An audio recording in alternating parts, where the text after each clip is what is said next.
Nosso tema é por que acreditar na Bíblia? Muitas pessoas, a gente tem falado, né, hoje, a gente está vivendo uma fase que a gente chama de relativismo. Relativismo sobre as coisas que são sagradas, as coisas que são de Deus.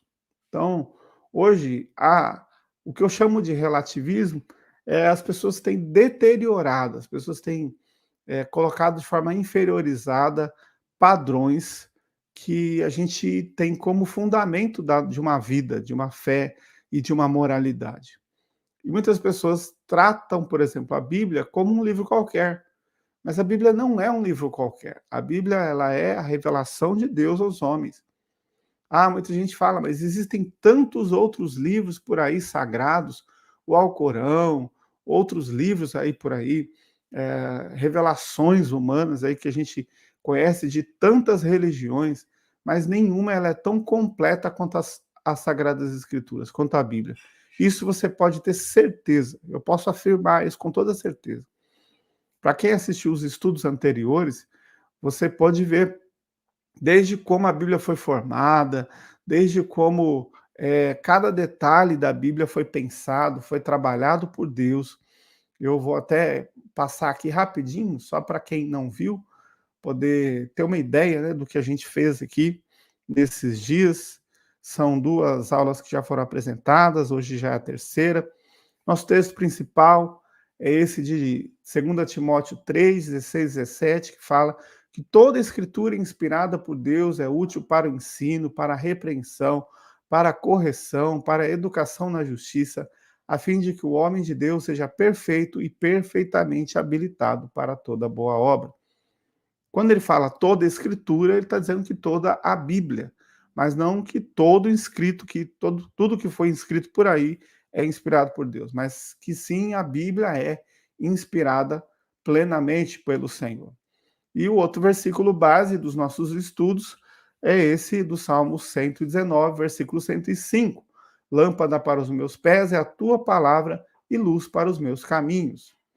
Amém? Bênção, né? A palavra de Deus é isso. Então, só recapitulando aqui, a gente falou sobre a palavra de Deus como instrumento para salvação, a gente falou também sobre alguns nomes da Bíblia, tanto no original.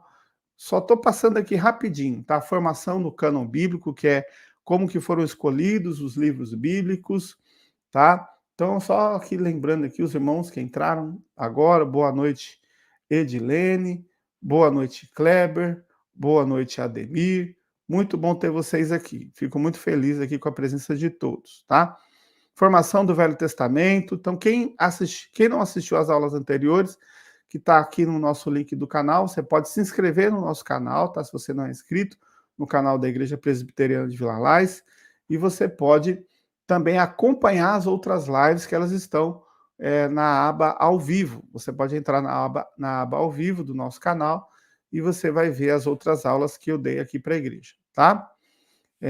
Então, alguns critérios para a escolha do Novo Testamento, tudo isso foi falado nas aulas passadas. A última aula foi falada sobre os livros apócrifos, que são exatamente os livros que a gente sabe que estão na Bíblia católica, mas não estão na Bíblia protestante, que basicamente, só para relembrar, são livros que foram colocados por São Jerônimo, ou Jerônimo, se você preferir, para que fossem de conhecimento público.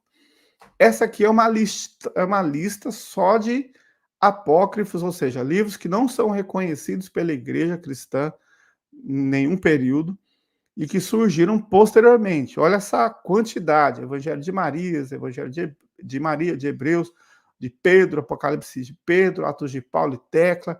Essa é uma lista só para os irmãos terem conhecimento. Todo esse material eu posso disponibilizar por PDF, tá? Então, toda essa aula aqui eu posso disponibilizar. Eu escrevi, né, um livro, e esse livro vai ser publicado em breve. Boa noite, Elane, Deus abençoe. Então, esse livro vai ser publicado em breve. Para quem tem o meu WhatsApp, eu tenho enviado o link de um livro que é um livro para pessoas que estão começando agora na fé, tá? Essas pessoas que estão começando agora na fé podem adquirir esse e-book. Eu vou colocar no link da descrição dessa videoaula agora, desse estudo. Quem quiser, são perguntas e respostas rápidas, tá? É baratinho, coloquei lá, tá R$ 4,99, PDF completo para você, mais de 50 perguntas que você pode ter no seu celular aí, no seu tablet, do jeito que você quiser. E essa aula aqui, essas aulas que nós estamos aprendendo, elas são parte, na realidade, de um livro que eu escrevi, e que está em fase de edição, e que futuramente também vai ser publicado no digital e, se Deus permitir, também no físico, né? Publicar ele também como material físico, tá? E aí, assim que eu tiver ele pronto, já disponível para vocês, eu vou publicar e eu vou fazer as propagandas para os irmãos poderem adquirir, tá bom? Então, a aula de hoje é sobre a revelação das Escrituras. Então, a Bíblia, a autoridade das Escrituras como revelação de Deus. Por que que a Bíblia é o livro considerado como revelação de Deus? Boa noite também para o Everton. Bênção está aqui, Everton, Deus abençoe, tá? Então, muito bom. Feliz aí de ver a turma entrando. Vão participando mesmo, deixando o like aí na live, para a live continuar crescendo, tá bom? Então, a gente vai agora começar aqui, né, propriamente dito, a parte de hoje, tá? Para quem não assistiu, as anteriores pode assistir, como eu já falei, que estão no canal. Hoje eu quero falar sobre a autoridade das Escrituras como revelação de Deus, tá? Só para a gente introduzir aqui o que ele está falando no texto, a Bíblia é autoritária. O que significa autoritária? Não é autoritária no sentido de autoritarismo, mas de autoridade, tá?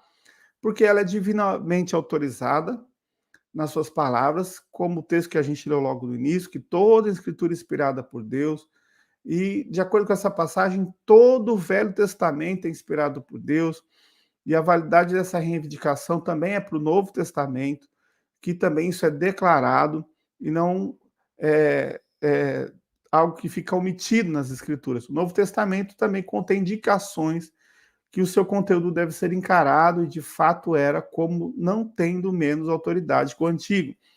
Só explicando esse texto, porque é um texto um pouco rebuscado, né, meio difícil de ler, tanto o Novo quanto o Antigo Testamento, esse texto, 66 livros bíblicos, são autoridade de Deus na inspiração.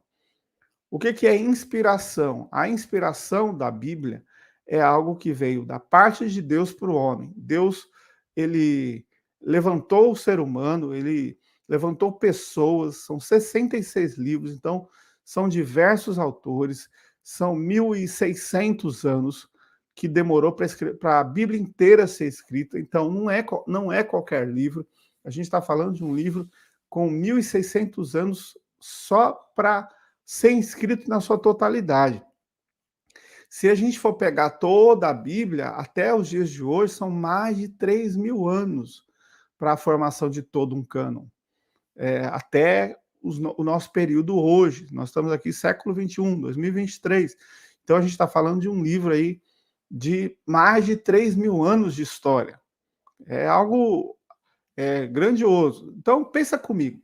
Se a Bíblia não fosse a palavra de Deus, ela provavelmente teria se perdido.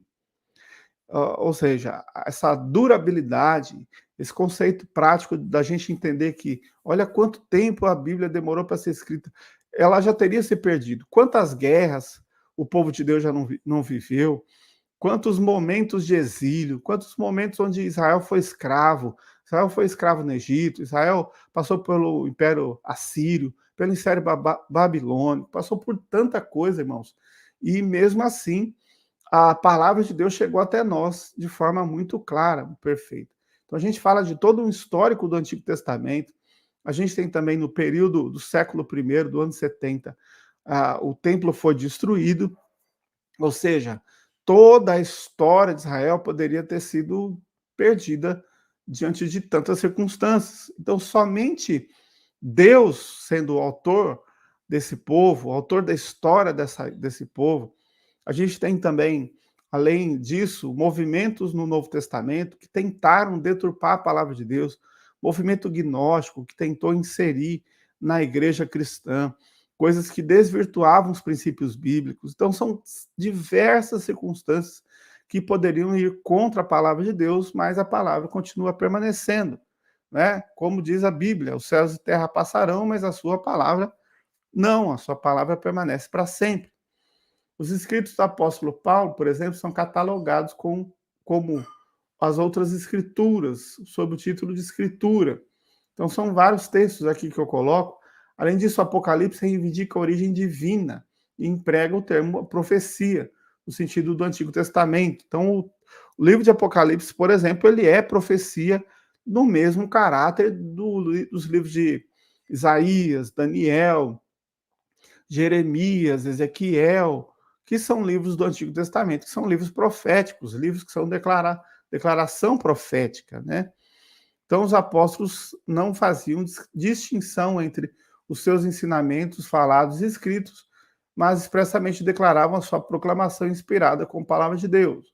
Ou seja, os apóstolos eles encaravam aqui as revelações que foram dadas por Deus no Novo Testamento do mesmo jeito que as revelações que eram dadas aos profetas no Antigo Testamento, Isaías, Jeremias e etc. Então, por essa razão, a gente vê que em tudo as Escrituras são palavra de Deus, e jamais ela poderia negar a si mesma.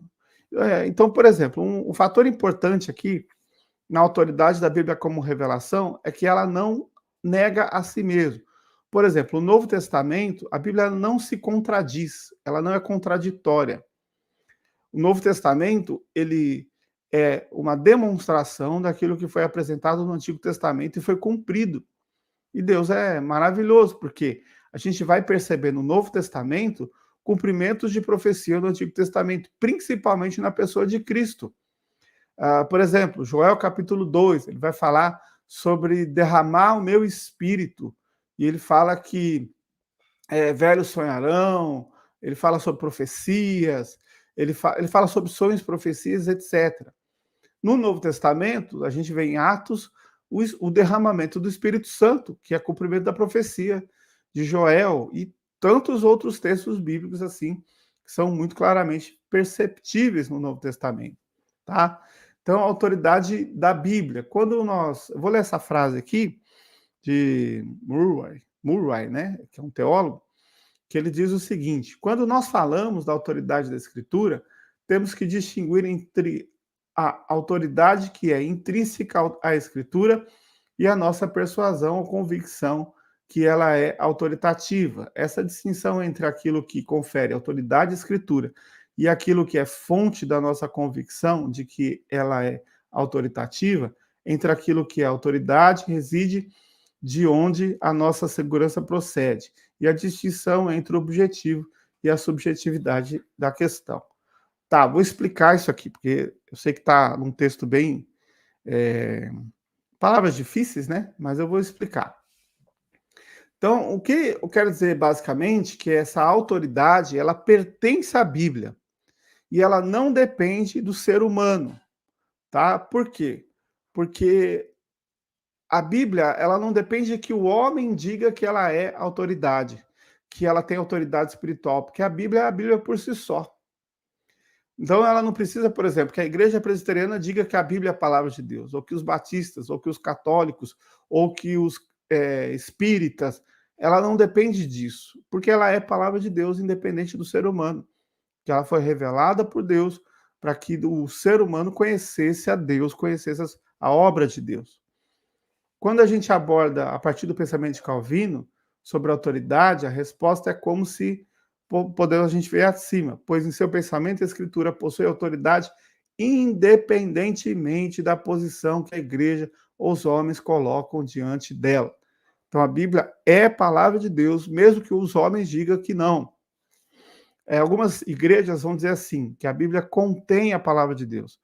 Eu já falei isso em todos os estudos anteriores, inclusive. Então, muita gente diz: olha, ela só é palavra de Deus naquilo que ela mostra a respeito de Jesus, por exemplo. Então, muita gente coloca a ideia de que a Bíblia ela é palavra de Deus só nos evangelhos. Tem um pastor chamado Caio Fábio que ele diz que a Bíblia só vale aquilo que a gente lê no Novo Testamento. E a gente tem que olhar as coisas somente pela perspectiva de Jesus na Bíblia. A gente tem que interpretar a Bíblia a partir de Jesus, é óbvio, claro, porque Jesus cumpre toda a Bíblia, mas a gente nunca pode se esquecer que toda a história bíblica ocorrida no Antigo Testamento, no Novo Testamento, tudo isso é uma parte de um todo. Ou seja, ela se completa como um todo, ela não é independente. Então, os evangelhos precisam dos livros do Pentateuco, que são os primeiros livros da Bíblia, dos livros históricos, dos livros proféticos, para a gente poder entender por que, que Jesus veio, por que, que Jesus morreu na cruz, para a gente poder entender por que toda essa necessidade do Filho de Deus se encarnar, vir ao mundo e pagar o preço pelos nossos pecados. Se a gente não lê o Antigo Testamento, a gente não vai entender isso. Então a gente tem que entender, por exemplo, que no Gênesis houve um pecado de Adão e Eva, esse pecado contaminou a raça humana toda, todos os seres humanos estão debaixo da condição do pecado por causa desse pecado inicial no Gênesis, e que Jesus providenciou o Filho dele para morrer na cruz por nós, para pagar o preço pelos pecados de toda a humanidade. Então a gente só tem essa consciência quando a gente consegue entender a revelação bíblica como um todo. Então, entendendo nessa perspectiva, com isso nós dizemos que a Bíblia é a palavra de Deus, independentemente do reconhecimento dos homens. Falando da palavra aqui, e a sua revelação ao homem. A gente entende o seguinte: Deus e a sua revelação ao homem. Vemos que no princípio Deus criou o homem com a capacidade de ter relação perfeita com o Senhor. A palavra nos mostra em Gênesis 2:17 que Deus coloca uma condição ao homem para dar-lhe subsídios que permitissem manter essa relação de comunhão íntima e perfeita com o seu Senhor. O que isso quer dizer? Quando Deus criou o ser humano, Deus criou o ser humano para que ele se relacionasse de forma perfeita com ele. A Bíblia ela vai mostrar que o homem encontrava-se com Deus diariamente e eles conversavam diariamente. Quando acontece o pecado, há uma ruptura nessa relação do ser humano com Deus. O pecado, ele distancia as pessoas de Deus. Por exemplo, se você vive longe de Deus, por mais que Deus saiba o que você pensa, conheça o seu coração, a sua comunicação com Deus, ela vai ter alguns problemas. É como quando a gente está no telefone, né, falando com alguém e o sinal na linha começa a falhar. A gente não deixou de falar com a pessoa, mas a comunicação ela sofre algumas interferências. Então, quando a gente se distancia de Deus, a gente vai perdendo essa comunicação. O pecado ele faz isso com as pessoas. Então, quando você se afastar de Deus, você é prejudicado na sua relação com Deus. E isso foi o que aconteceu desde o Jardim do Éden com Adão e Eva. Por causa dessa situação, o que Deus fez? Deus, então, providenciou a sua palavra. Vou continuar lendo aqui. Em Gênesis 3:6, nota-se que o homem caiu em pecado ao desobedecer à condição que Deus colocou, quebrando assim esse vínculo total de relação e comunhão íntima com Deus. Então, o pecado quebrou a nossa comunhão com Deus. E o fruto da desobediência causou ao homem danos que lhe faziam estar distanciado, destituído da santa presença de Deus. Então, irmãos, por exemplo, se você não está numa igreja, se você não está congregando, você passa a ter um esfriamento espiritual. Não é assim que funciona? Infelizmente.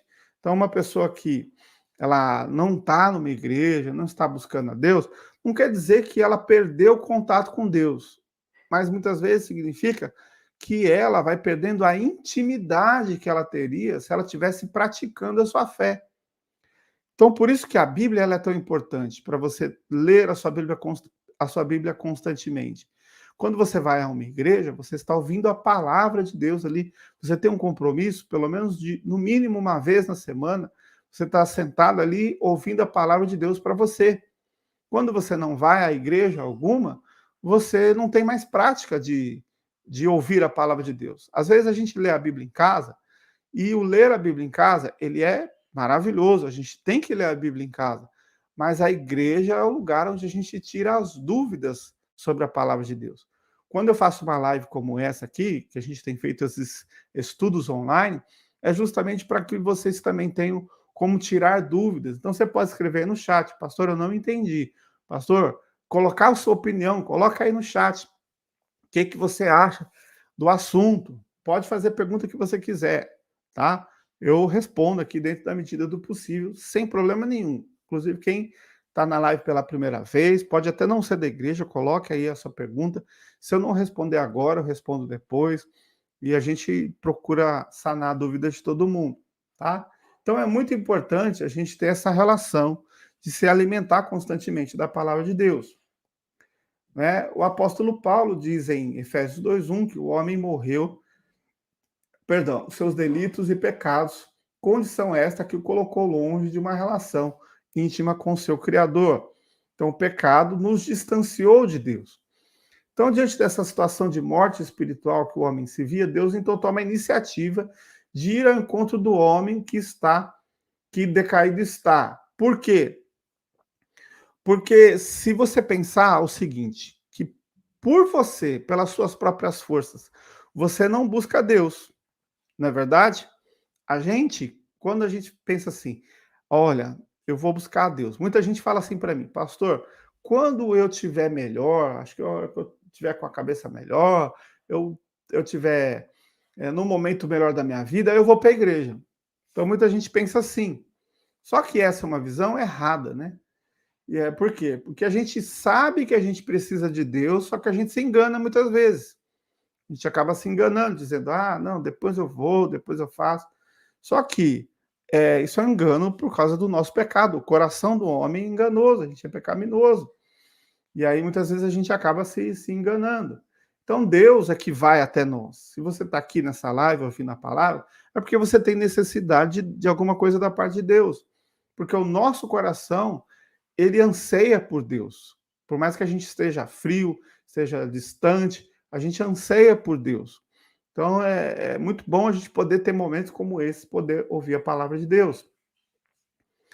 Então, Deus, mostrando-nos que Deus, então, se serviu em tempos e modos diferentes, revelar ao homem a sua vontade, que é perfeita, para que, então, o homem pudesse encontrar salvação e redenção. Qual é a forma, né? Então, quando a gente fala de revelação, nós nos referimos à palavra de Deus, que é o único meio pelo qual o Espírito Santo abre os olhos e os ouvidos espirituais em cada coração, dando a conhecer aquilo que não era conhecido pelos homens. Por exemplo, como eu posso conhecer a Deus? A palavra de Deus, ela é o modo perfeito para se conhecer a Deus, porque ali a gente tem o plano da salvação. A gente ouve a voz diretamente do Pai. Por exemplo, quando você quer conhecer uma pessoa, às vezes alguém vem e fala, olha, você conhece o Maicon? Maicon é o pastor lá da igreja presbiteriana, o Maicon é casado, ele tem uma filha e tal. Você está ouvindo falar de mim, da minha pessoa. O Maicon estudou no seminário, etc. O Maicon foi pastor em tais lugares. Né? Então você ouviu falar da minha pessoa.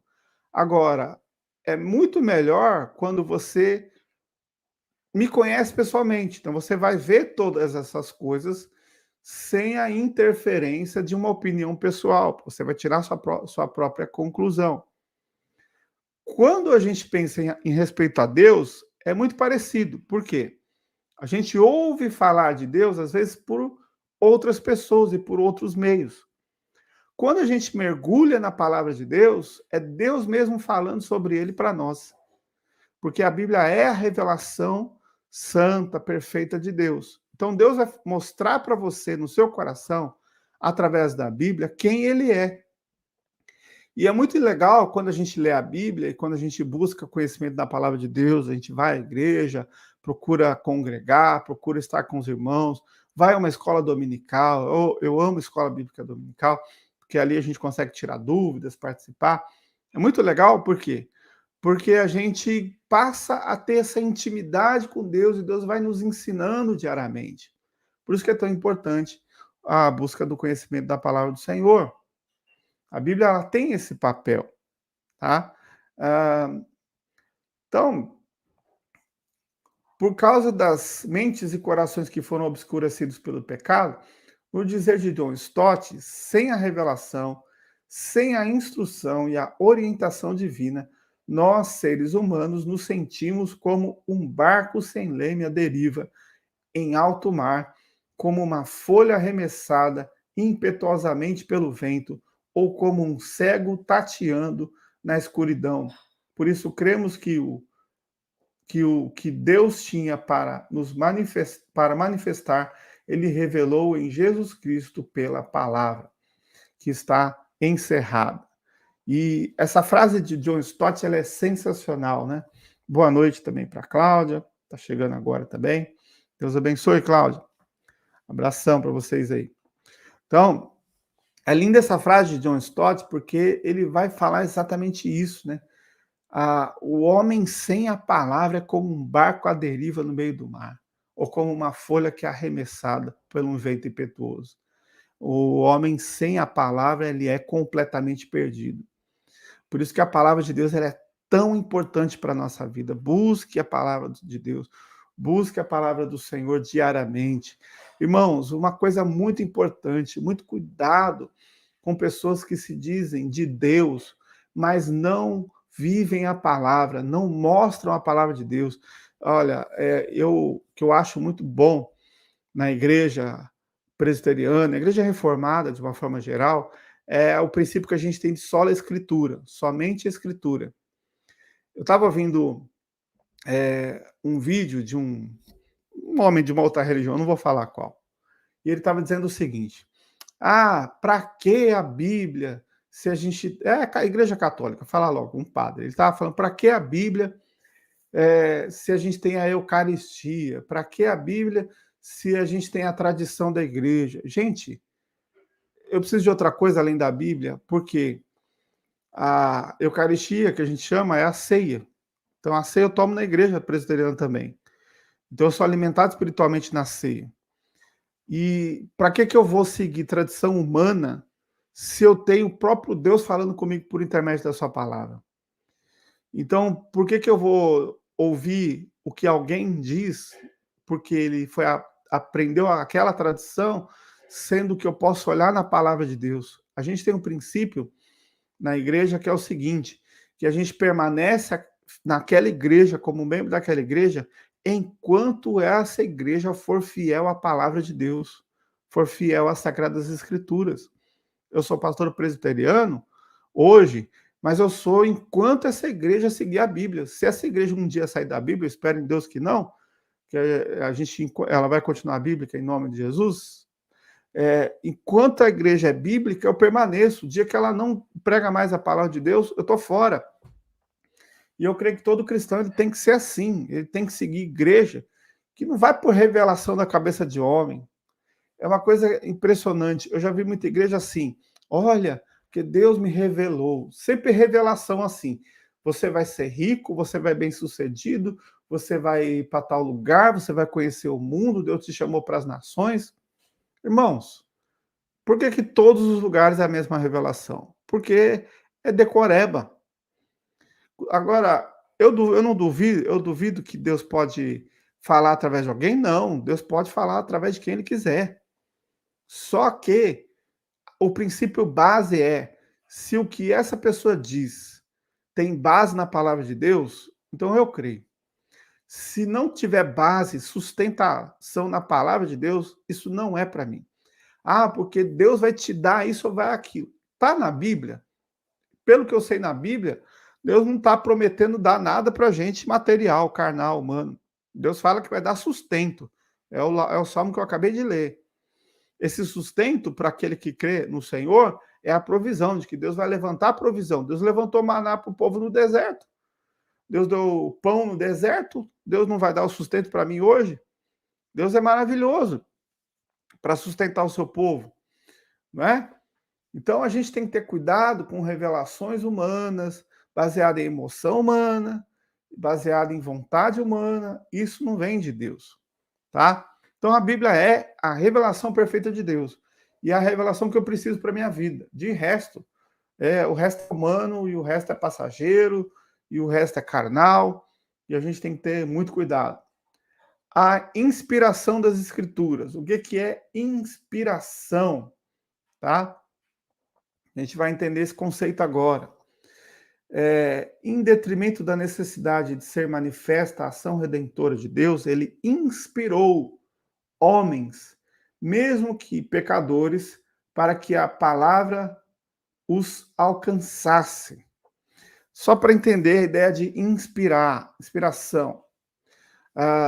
A inspiração, ela significa que Deus soprou nas narinas do homem, e o homem recebeu dele a capacitação espiritual para escrever a sua palavra. Isso é o sentido de inspiração. Deus deu esse dom ao ser humano de, através da direção do Espírito Santo de Deus, escrever a palavra de Deus. Tá? A gente vai entender melhor esse conceito agora.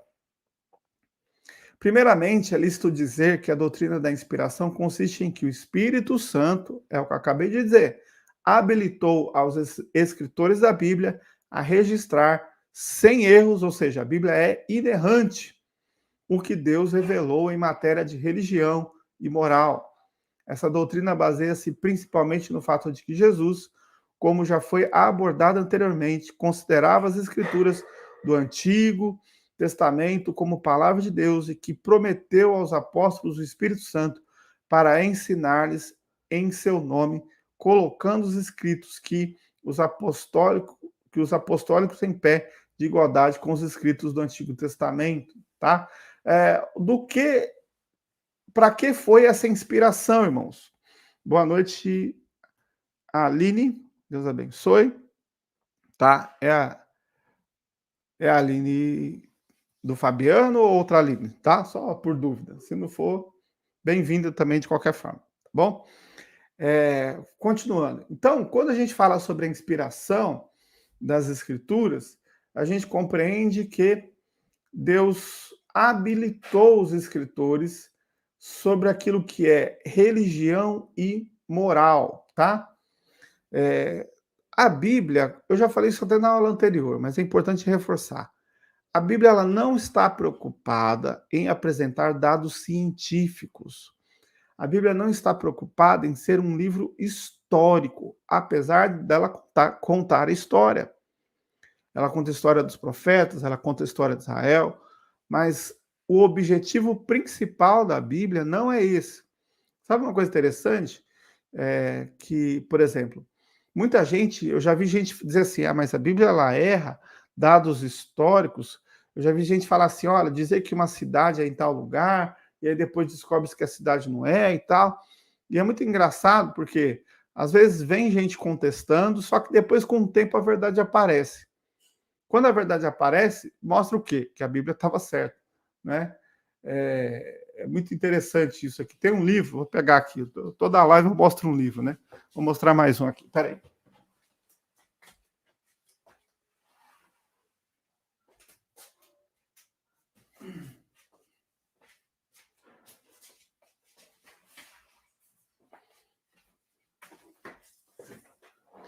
Esse livro aqui, irmãos, muito interessante. Chama Evidências que Exige um Veredito. É bem antigo, Josh McDowell, tá? É um livro que eu tenho aqui há alguns anos, esse aqui é volume 2, tá? Esse livro foi escrito com a finalidade de contestar a Aline. Legal, convidada da Nalva, muito bem-vinda, tá? Deus abençoe. Porque tem uma Aline na nossa igreja também, mas muito bem-vinda, tá? Espero conhecer vocês pessoalmente. Bênção de Deus. Esse livro aqui foi escrito por um ateu na época, ele era ateu, e ele começou a pesquisar se aquilo que a Bíblia dizia era verdade ou não. Então a ideia dele era dizer que, peraí, essa Bíblia aqui é verdadeira? Não. Aí ele começou a pesquisar, ele era um cientista e tal, e aí ele descobriu o quê? Que tudo que estava na Bíblia era verdade. Que aquelas coisas, aquelas informações que estavam na Bíblia, elas tinham provas concretas. O que eu acho lindo na Bíblia é exatamente isso. A Bíblia, muita gente quer dizer que ela se contradiz, mas a Bíblia nunca se contradiz. A Bíblia ela é perfeita, porque ela é a palavra de Deus. Então, muita gente, o que acontece é que as pessoas às vezes não sabem ler a Bíblia. Muita gente fala assim, mas lá no Antigo Testamento tinha algumas leis que são absurdas hoje. Por quê? A Bíblia, ela vai apresentar algumas leis no Antigo Testamento, por exemplo, que são de acordo com a cultura da época. Existia um chamado Código de Hammurabi. Esse Código de Hammurabi, ele era seguido inclusive por várias outras culturas e que serviu também de modelo para muitas das leis que a gente vê na Bíblia que eram utilizadas no Antigo Testamento. Por exemplo, se a Bíblia fosse escrita em 2023, ela seguiria algumas leis que têm a ver com o nosso padrão de vida hoje. Por exemplo, tem gente que pega a carta de Filemon e usa argumento dizendo que Filemon está dizendo que tem que ter escravo, porque a carta de Filemon ela tem um contexto de um escravo que o apóstolo Paulo vai dizer para ele que ele tem que ser fiel ao seu senhor. E não é o contexto de escravidão que a gente tem no Brasil, que foi aquele horror que fizeram com os negros. O escravo, muitas vezes, ele tinha um tratamento de qualidade de vida muito bom, porque ele vivia na casa do seu senhor lá, ele tinha todos os benefícios como parte da família.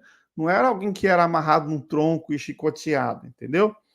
Deixa eu ver aqui a Aline, que a Nalva está falando. Pastor, a Aline trabalha comigo, minha convidada. Bem-vinda, Aline. Deus abençoe. Isso aí, Nalva. Obrigado aí por ter convidado as irmãs, participar conosco da nossa live. Então, muito bem-vindas todas, tá? Estou muito feliz aqui. Nossa live hoje está muito boa.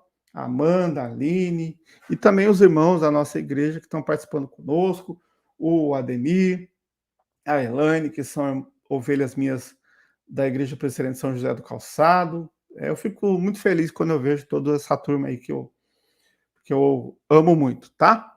Então, continuando. Vamos voltar aqui para o texto, para a nossa lição.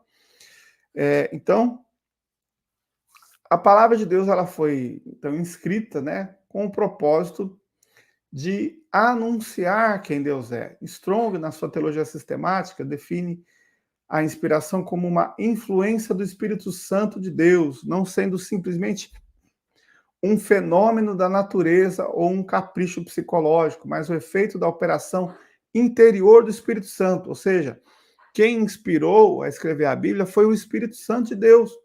Isso não vem da intuição do ser humano, mas vem do próprio Deus.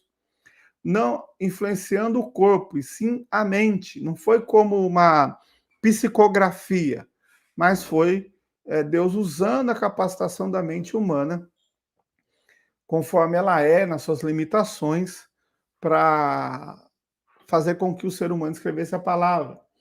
Então, nosso terceiro tópico da noite, teorias a respeito da inspiração, para a gente entender o que é inspiração, né? Então, é aquilo que eu estava falando de início, agora, né, nesse momento. Teoria da intuição. Essa teoria baseia-se na interpretação de que a inspiração é um grau mais alto de desenvolvimento da verdade. Em uma certa medida, todos os homens podem possuir, em um modo pessoal, de entender assuntos que dizem respeito à moral e à religião, causando, consequentemente, aparecimento das escrituras, sendo este sendo este modo mesmo que deu origem a outras obras de grande valor para a sociedade, tanto no campo da filosofia quanto da arte. Pode-se entender que essa teoria coloca as obras de grandes escritores da história humana em pé de igualdade com as escrituras sagradas. E essa teoria coloca a escritura como um mero produto dos próprios poderes humanos, invalidando a ação divina e ratificando por um pensamento totalmente racionalista. Tá? Explicando. Essa teoria, ela não é a teoria que nós acreditamos. Ela é uma teoria que ela defende a ideia de que quem escreveu a Bíblia foram pessoas que receberam uma capacidade intuitiva de Deus e que, por exemplo, quando escreve-se quando se escreve obras como, por exemplo, a Ilíada de Homero, quando se escrevem obras como poesias que a gente conhece, são muito famosas, escritos muito conhecidos e tal, que ficaram marcados na história da humanidade. Essa teoria ela coloca todos esses livros no mesmo nível que a Bíblia.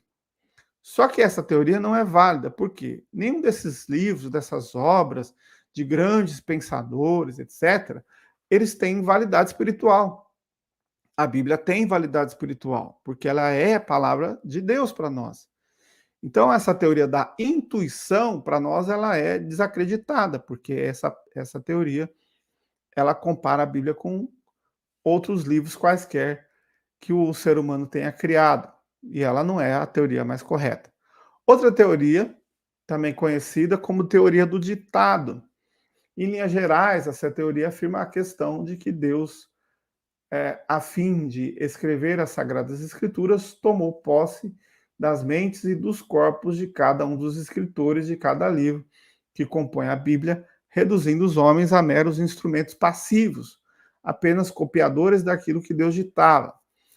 Então, em linhas gerais, irmãos, essa teoria do ditado, ela acredita nisso, que Deus foi ditando, ó, vai lá, Lucas, escreve, Mateus, escreve, Isaías, escreve o que eu estou mandando aqui.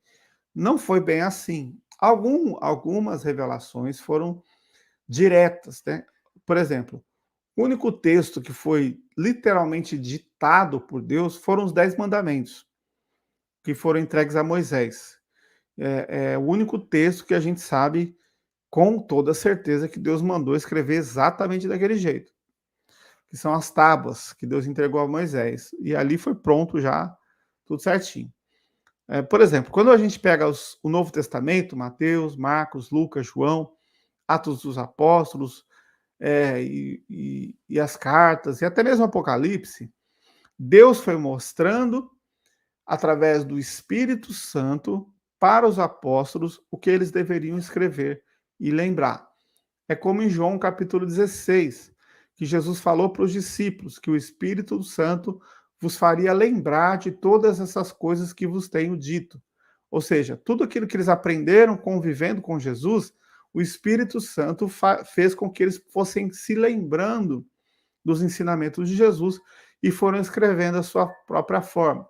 Quando a gente lê os evangelhos, 4 evangelhos contam a mesma história: nascimento, ministério de Jesus, os milagres, os ensinamentos doutrinários de Jesus, a morte e a ressurreição. Os 4 evangelhos contam a mesma coisa, só que eles vão contar a mesma história de pontos de vista diferentes. É como eu contando de um jeito, o Kleber contando de outro, a Nalva contando de outro, a Aline contando de outro, cada um conta do seu jeito. Só que Deus é tão perfeito que ele não permitiu que nada se perdesse, que a história ficasse íntegra, né? Continuasse íntegra. Continuando, próxima teoria, né? Que a gente vê aqui sobre a Bíblia, teoria do ditado, já falei. Deus não fez um ditado, apenas as tábuas da lei. O resto foi tudo inspiração do Espírito Santo. E a última teoria é o que a gente chama de teoria dinâmica plenária. O que é essa teoria dinâmica plenária?